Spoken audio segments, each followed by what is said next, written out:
नमस्कार, आप देख रहे हैं संसद टीवी। मैं हूं आपके साथ शालिनी खंडेलवाल। आज की खबर में आपको बताएंगे देश और दुनिया की हर अहम खबर। शुरुआत करते हैं हेडलाइंस के साथ। बिहार में नीतीश मंत्रिमंडल का विस्तार, मुख्यमंत्री के पास प्रशासन, गृह सचिवालय, निगरानी और निर्वाचन विभाग। तेजस्वी यादव को स्वास्थ्य, सड़क निर्माण। दिल्ली में बिहार बीजेपी कोर कमेटी की बैठक।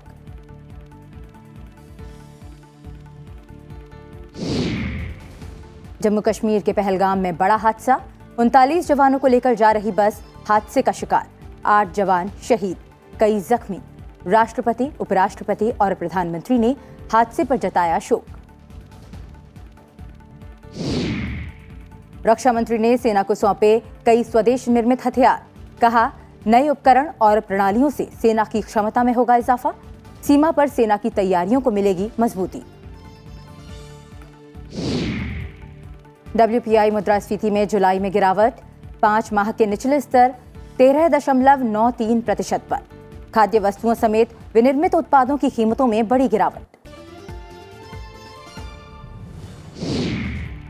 और भारत रत्न पूर्व प्रधानमंत्री अटल बिहारी वाजपेयी की पुण्यतिथि पर देश कर रहा याद। राष्ट्रपति, उपराष्ट्रपति और प्रधानमंत्री ने सदैव अटल जाकर दी श्रद्धांजलि। प्रार्थना सभा का आयोजन।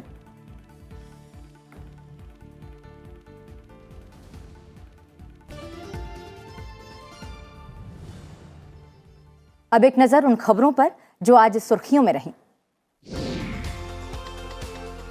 उपराष्ट्रपति जगदीप धनखड़ ने अपनी पत्नी के साथ राष्ट्रपति भवन में राष्ट्रपति द्रौपदी मुर्मू से मुलाकात की। इस दौरान दोनों नेताओं के बीच कई अहम मुद्दों पर चर्चा हुई। लोकसभा अध्यक्ष ओम बिरला ने आज उपराष्ट्रपति भवन में उपराष्ट्रपति जगदीप धनखड़ से मुलाकात की। इस दौरान दोनों नेताओं के बीच कई अहम मुद्दों पर बातचीत हुई। केंद्रीय मंत्री पीयूष गोयल ने आज संसद भवन परिसर में लोकसभा अध्यक्ष ओम बिरला से मुलाकात की। इस दौरान दोनों नेताओं के बीच विभिन्न मुद्दों पर चर्चा हुई। देश में एक दिन में कोविड के 8,813 नए मामले सामने आए हैं। मरीजों की संख्या में 6,256 मामलों की कमी हुई है। जम्मू कश्मीर के शोपियां जिले में आतंकवादियों ने 2 कश्मीरी पंडित भाइयों पर हमला कर दिया, जिसमें एक भाई की मौत हो गई जबकि दूसरा घायल हो गया। केन्या में चुनाव आयोग ने आखिरी समय में हंगामे के बाद विलियम रूटो को केन्या का नया राष्ट्रपति घोषित किया है। देश का राष्ट्रपति चुनाव बेहद कठिन रहा। उत्तरी अफगानिस्तान में मूसलाधार बारिश के कारण आई बाढ़ में कम से कम 31 लोगों की मौत हो गई है, जबकि दर्जनों लोग लापता हैं। ऑलराउंडर शाहबाज अहमद को चोटिल वाशिंगटन सुंदर की जगह जिम्बाब्वे के खिलाफ 3 एकदिवसीय अंतर्राष्ट्रीय क्रिकेट मैचों की श्रृंखला के लिए टीम इंडिया में शामिल कर लिया गया है। विश्व फुटबॉल की सर्वोच्च संस्था फीफा ने तीसरे पक्ष द्वारा गैर जरूरी दखल का हवाला देकर भारतीय फुटबॉल महासंघ पर प्रतिबंध लगा दिया है। राष्ट्रपति, उपराष्ट्रपति और प्रधानमंत्री ने पारसी नववर्ष नवरोज पर देशवासियों को बधाई दी है। नवरोज पारसी नववर्ष की शुरुआत का प्रतीक है।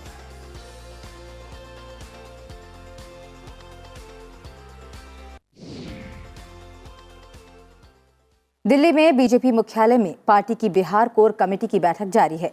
बैठक में केंद्रीय गृह मंत्री अमित शाह, बीजेपी अध्यक्ष जेपी नड्डा समेत कई वरिष्ठ नेता शामिल हैं। बैठक में विपक्ष की भूमिका, बिहार भाजपा के नए प्रमुख के चयन, विधानसभा और विधान परिषद में विपक्ष के नेता के चयन और पार्टी के प्रमुख पर चर्चा होने की उम्मीद है।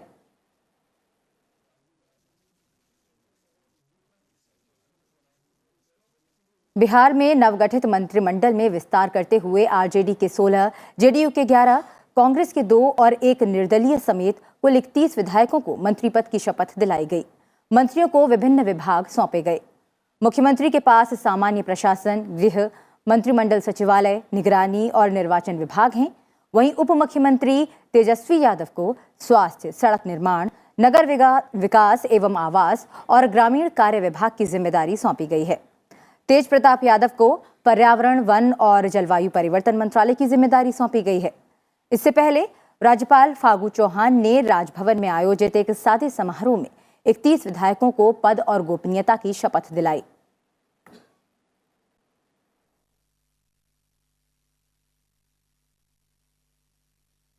इस पर ज्यादा जानकारी के लिए हमारे साथ जुड़ रहे हैं संवाददाता अखिलेश सुमन। अखिलेश, बिहार में मंत्रिमंडल विस्तार और विभागों के बंटवारे के बीच बिहार बीजेपी कोर ग्रुप की बैठक दिल्ली स्थित पार्टी मुख्यालय में बुलाई गई। ये बैठक जारी है। नीतीश कुमार से अलग होने के बाद बीजेपी की आगे की रणनीति क्या होगी? वहीं बीजेपी से अलग होने के बाद मुख्यमंत्री नीतीश कुमार के सामने अब क्या कुछ चुनौतियां होंगी?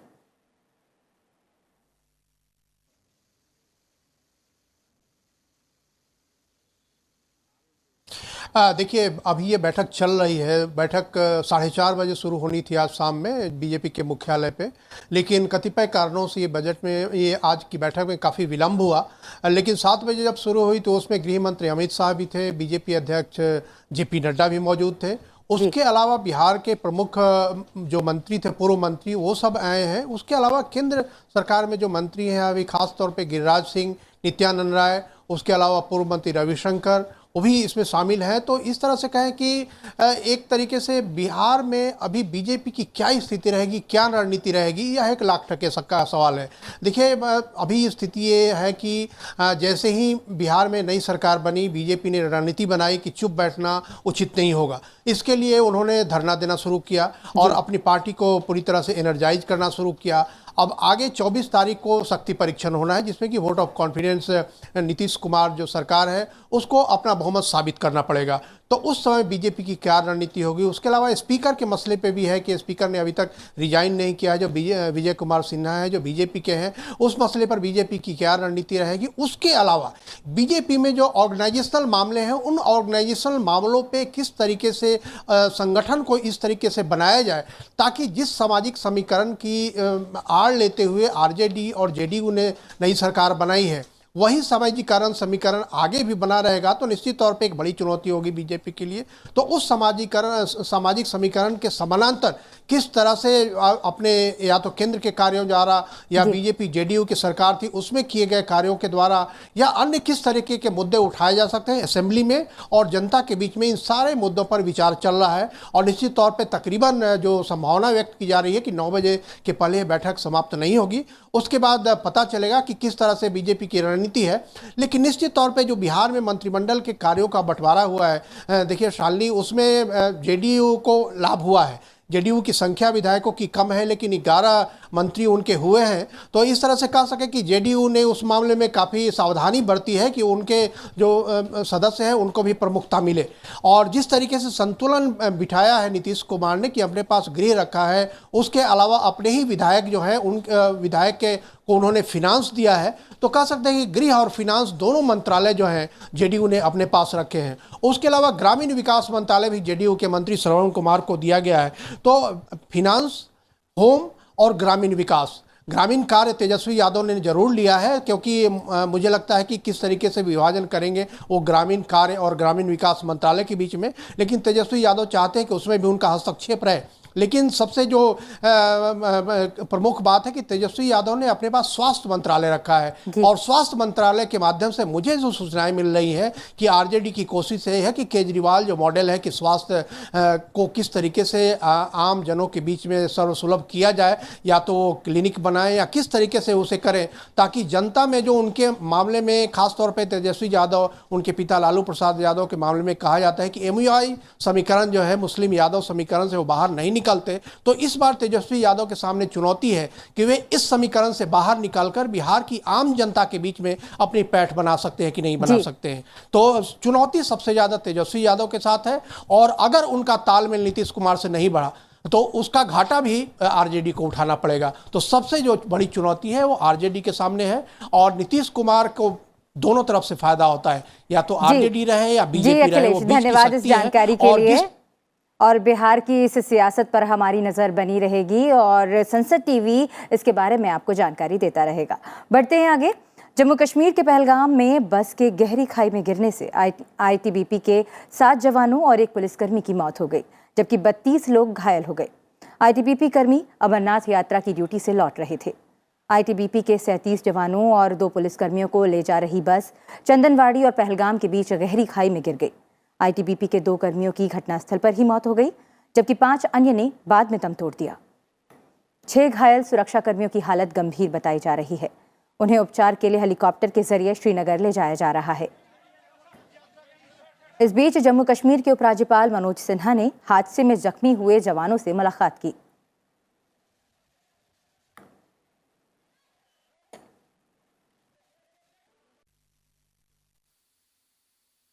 पहलगाम से करीब 6 किलोमीटर दूर में एक खाई में गिरी है और अभी तक जो हमारा इंफॉर्मेशन है कि 7 लोगों की मृत्यु हुई है और 8 लोग गंभीर रूप से इंजर्ड हुए।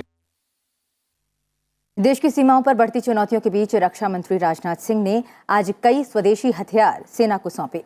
इस मौके पर रक्षा मंत्री ने कहा कि इन प्रणालियों से सेना की संचालन संबंधी तैयारियों में वृद्धि होगी।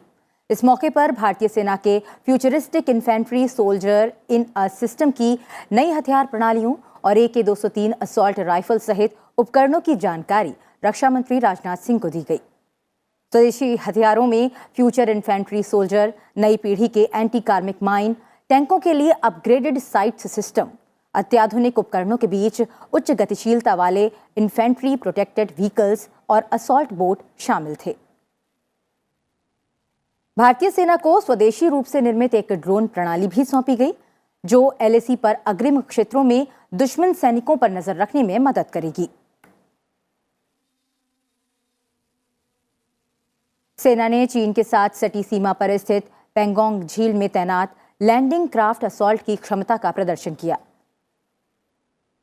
नावें एक समय में 35 लड़ाकू सैनिकों को ले जा सकती हैं और बहुत ही कम समय में झील के किसी भी क्षेत्र तक पहुंच सकती हैं।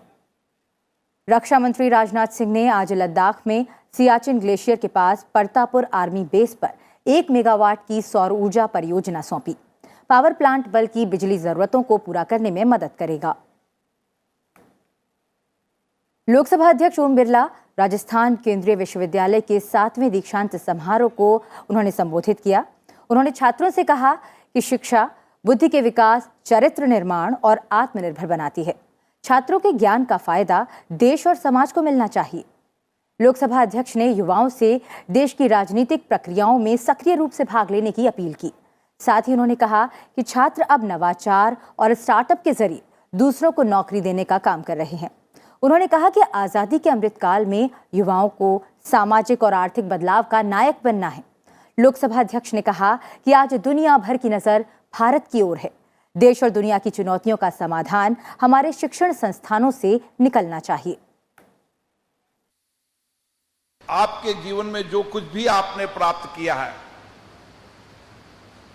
जो कुछ भी इस शिक्षा से आपने ऊर्जा प्राप्त की है, आंतरिक ऊर्जा प्राप्त की है, उस ऊर्जा का इष्टतम उपयोग आप आपके जीवन में करेंगे और निश्चित रूप से आपकी शिक्षा का लाभ देश को मिले, समाज को मिले। फिलहाल रुक रहे हैं एक छोटे से ब्रेक के लिए। ब्रेक के बाद राज्यवार समाचार। आप बने रहिए हमारे साथ।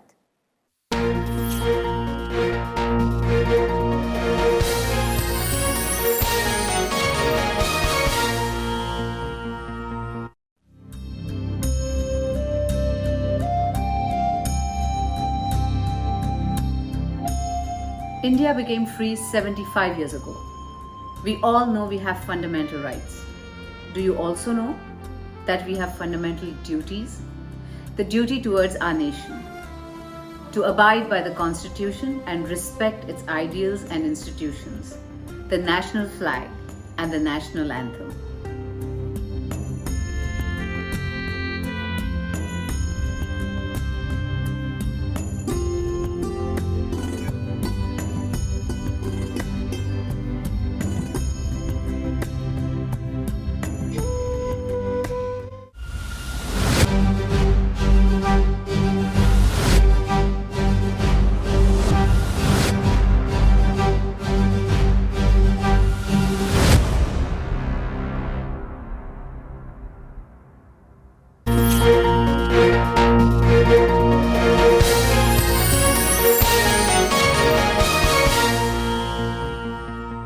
आप देख रहे हैं आज की खबर।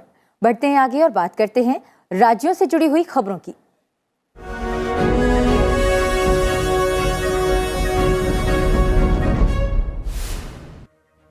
प्रधानमंत्री ने दिल्ली के मुख्यमंत्री अरविंद केजरीवाल को उनके जन्मदिन पर बधाई दी है।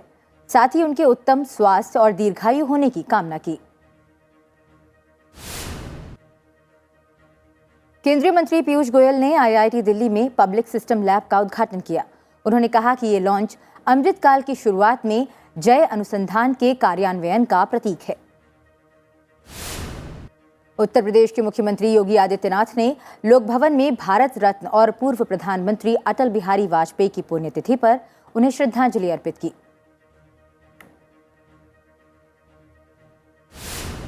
उत्तराखंड के मुख्यमंत्री पुष्कर सिंह धामी ने देहरादून में डिटॉल स्कूल स्वच्छता शिक्षा कार्यक्रम में हिस्सा लिया। उन्होंने कहा कि इससे बच्चों में स्वच्छता के प्रति व्यवहार में बड़ा परिवर्तन आएगा। दिल्ली के मुख्यमंत्री अरविंद केजरीवाल आज गुजरात के दौरे पर हैं। यहां उन्होंने कच्छ जिले के भुज में टाउन हॉल में बैठक कर गुजरात के लिए कई घोषणाएं की। छत्तीसगढ़ सरकार ने राज्य सरकार के कर्मचारियों के लिए महंगाई भत्ते में 6% की बढ़ोतरी की घोषणा की। इससे लगभग 3 लाख से ज्यादा कर्मचारियों को लाभ मिलेगा। जम्मू कश्मीर में रामबन जिला प्रशासन ने फर्जी खबरें फैलाने और सरकार की छवि खराब करने के लिए 7 समाचार पोर्टलों के संचालन पर प्रतिबंध लगाया है।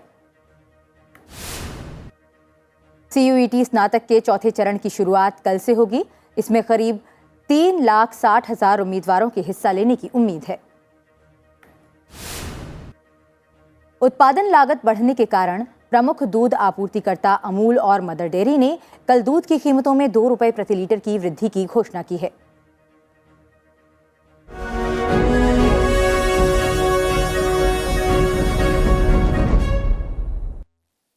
खाद्य वस्तुओं और विनिर्मित उत्पादों की कीमतों में नरमी से थोक कीमतों पर आधारित मुद्रास्फीति जुलाई में घटकर 13.93% पर आ गई। ये इसका 5 महीने का निचला स्तर है। थोक मूल्य सूचकांक पर आधारित मुद्रास्फीति इससे पिछले महीने 15.18% और मई में 15.88% की रिकॉर्ड ऊंचाई पर थी। ये पिछले साल जुलाई में 11.57% थी। WPI मुद्रास्फीति में जुलाई के दूसरे महीने से गिरावट का रुख देखने को मिला। इससे पहले पिछले साल अप्रैल से लगातार 16वें महीने में ये दोहरे अंकों में थी। जम्मू कश्मीर में पिछले कई दिनों से लगातार बारिश हो रही है, जिस वजह से कठुआ जिले में उझ नदी में बाढ़ जैसी स्थिति बन गई है। क्षेत्र के पहाड़ी इलाकों में बारिश के कारण नदियों का बहाव तेज हुआ है। नदी में आए इस सैलाब की वजह से आसपास के कई निचले इलाकों पर संकट के बादल गहरा गए हैं। हालात इतने बदतर हो गए हैं कि कई घर पानी में बह गए और लोगों को हेलीकॉप्टर के जरिए बचाना पड़ा। वहीं ओडिशा के कई जिलों में बाढ़ जैसी स्थिति बनी हुई है। राज्य में महानदी के उफान पर होने से कुछ जिलों में बाढ़ का खतरा पैदा हो गया है। साथ ही सहायक नदियों में पानी का स्तर बढ़ गया है। हालात से निपटने के लिए सरकार ने हीराकुंड जलाशय के 8 और द्वार बंद कर दिए हैं। छत्तीसगढ़ के ऊपरी इलाकों में भारी बारिश से हीराकुंड जलाशय में और ज्यादा पानी आ रहा है। तेल नदी से 3 लाख क्यूसेक से ज्यादा पानी महानदी में पहुंचा है, जिससे स्थिति और बिगड़ गई है। हालात को देखते हुए अधिकारियों को सतर्क रहने का निर्देश दिया गया है। कटक, जगत सिंहपुर, केंद्रपाड़ा और पुरी में विशेष इंतजाम के निर्देश दिए गए हैं। NDRF की टीमें मौके पर तैनात कर दी गई हैं। मध्य प्रदेश के कई हिस्सों में लगातार बारिश जारी है, जिससे नर्मदा, चंबल, बेतवा, ताप्ती, शिप्रा नदी उफान पर हैं। साथ ही छोटी नदियां और नाले भी लबालब भर गए हैं। लगातार बारिश की वजह से प्रदेश के कई बांधों में पानी लगातार बढ़ता जा रहा है। बांधों में पानी का जलस्तर बढ़ने के बाद कई बांधों के गेट खोल दिए गए हैं, जिससे कई निचले इलाके डूब गए हैं। हालात को देखते हुए प्रशासन ने स्कूलों में छुट्टियां घोषित कर दी हैं। मौसम विभाग ने यहां अगले 24 घंटों में भारी बारिश की आशंका जताई है। मुख्यमंत्री शिवराज सिंह चौहान खुद हालात पर नजर बनाए हुए हैं और लगातार इन इलाकों का दौरा कर रहे हैं। वहीं गुजरात में भी लगातार हो रही भारी बारिश से हालात बदतर होते जा रहे हैं। सूरत के कई इलाकों में भारी बारिश के बाद जलभराव से जनजीवन अस्त व्यस्त हो गया है। इससे कई इलाकों में बाढ़ जैसे हालात पैदा हो गए हैं। कई इलाकों में घरों में पानी घुस गया है। भारी बारिश के बीच मौसम विभाग ने 8 जिलों में ऑरेंज अलर्ट और गुजरात के 7 जिलों में येलो अलर्ट जारी कर दिया है। इसके अलावा दक्षिण गुजरात के 3 जिलों में भी ऑरेंज अलर्ट जारी कर दिया गया है। राजस्थान के अनेक हिस्सों में भारी बारिश की चेतावनी के बीच बारिश का दौर जारी है। राज्य के सभी जिलों में कहीं हल्की तो कहीं मध्यम दर्जे की बारिश हुई। बीते 24 घंटों में सबसे अधिक 180 मिलीमीटर बारिश बांसवाड़ा के भूंगड़ा में दर्ज की गई। इसके अलावा बूंदी, उदयपुर, चित्तौड़गढ़, टोंक और कोटा जिले में मध्यम दर्जे की बारिश हुई है। राजधानी जयपुर में सुबह से ही बूंदाबांदी का दौर जारी है, जिससे कई इलाकों में पानी भर गया है। मौसम विभाग के मुताबिक प्रदेश के कई इलाकों में बुधवार तक भारी से बारिश होने की संभावना है। मुंबई में कुछ दिन के अंतराल के बाद एक बार फिर मूसलाधार बारिश हुई, जिससे कई निचले इलाकों में जल जमाव हो गया। शहर के अधिकतर हिस्सों में सुबह से ही बारिश हो रही है। मौसम विभाग के मुताबिक यहां अगले 24 घंटों में रुक रुक कर भारी बारिश जारी रहेगी। साथ ही अरब सागर में 4.39 मीटर तक की ऊंची लहरें उठ सकती हैं। बारिश के बाद जल जमाव से लोगों को खासी परेशानी का सामना करना पड़ रहा है। हालांकि ट्रेन सेवाएं और बस सेवाएं सामान्य हैं। और अब खबरें अंतर्राष्ट्रीय जगत से।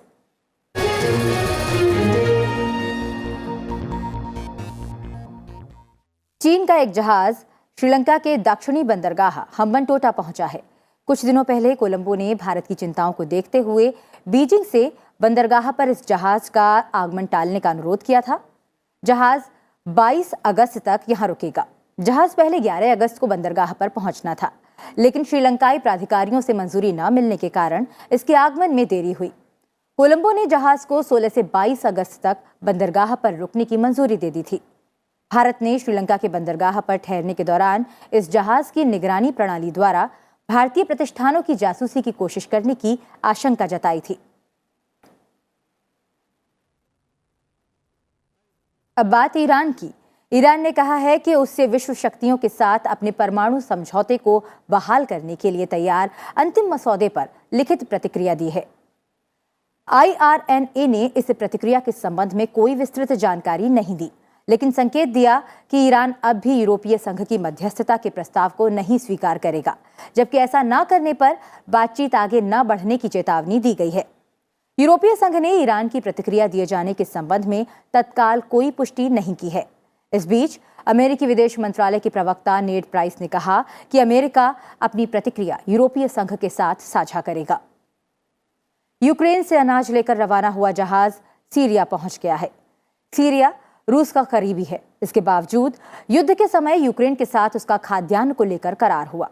यूक्रेन की सरकार द्वारा ओडेशा बंदरगाह से रवानगी सुनिश्चित करने के बाद मालवाहक जहाज राजोनी सीरिया पहुंचा है। यूक्रेन ने समझौता किया है कि युद्ध की वजह से वैश्विक स्तर पर खाद्यान्नों की कीमत में आई वृद्धि से निपटने के लिए वो मक्के, सूरजमुखी तेल और गेहूं के निर्यात के लिए जहाजों की सुरक्षित रवानगी सुनिश्चित करेगा। सीरिया को पहले ही यूक्रेन से गेहूं की खेप प्राप्त हो चुकी है, जो रूसी कब्जे वाले यूक्रेन के इलाके से भेजी गई थी। देश आज भारत रत्न पूर्व प्रधानमंत्री अटल बिहारी वाजपेयी को उनकी चौथी पुण्यतिथि पर याद कर रहा है। राष्ट्रपति द्रौपदी मुर्मू, उपराष्ट्रपति जगदीप धनखड़ और प्रधानमंत्री नरेंद्र मोदी और लोकसभा अध्यक्ष ओम बिरला ने दिल्ली स्थित सदैव अटल जाकर पूर्व प्रधानमंत्री अटल बिहारी वाजपेयी की पुण्यतिथि पर उन्हें श्रद्धांजलि अर्पित की। इनके अलावा पूर्व राष्ट्रपति रामनाथ कोविंद, रक्षा मंत्री राजनाथ सिंह, केंद्रीय गृह मंत्री अमित शाह, बीजेपी अध्यक्ष जेपी नड्डा और राज्यसभा में सदन के नेता पीयूष गोयल ने भी भारत रत्न अटल बिहारी वाजपेयी को पुष्पांजलि अर्पित की। इस अवसर पर प्रार्थना सभा का भी आयोजन किया गया।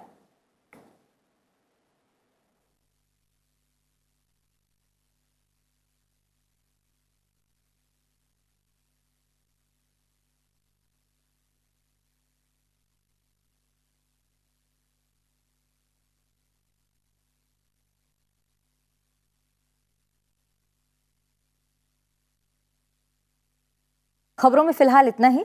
चलते चलते आपको छोड़ जाते हैं भारत रत्न पूर्व प्रधानमंत्री अटल बिहारी वाजपेयी की कविताओं के साथ। मुझे दीजिए इजाजत। आप देखते रहिए सनसेट टीवी। नमस्कार। जूझने का मेरा कोई इरादा न था, मोड़ पर मिलेंगे इसका वादा न था, रास्ता रोक कर वह खड़ी हो गई, यूं लगा जिंदगी से बड़ी हो गई, मौत की उम्र क्या 2 पल भी नहीं, जिंदगी सिलसिला आज कल की नहीं, मैं जी भर जिया, मैं मन से मरूं। देखिए कवि का मन, मैं जी भर जिया मैं मन से मरूं, लौट कर आऊंगा कूच से क्यों डरूं, तू दबे पांव चोरी छिपे से ना, सामने वार कर फिर मुझे आजमा, मौत से बेखबर जिंदगी का सफर, शाम हर सुरमई रात बंसी का स्वर, बात ऐसी नहीं कि कोई गम ही नहीं।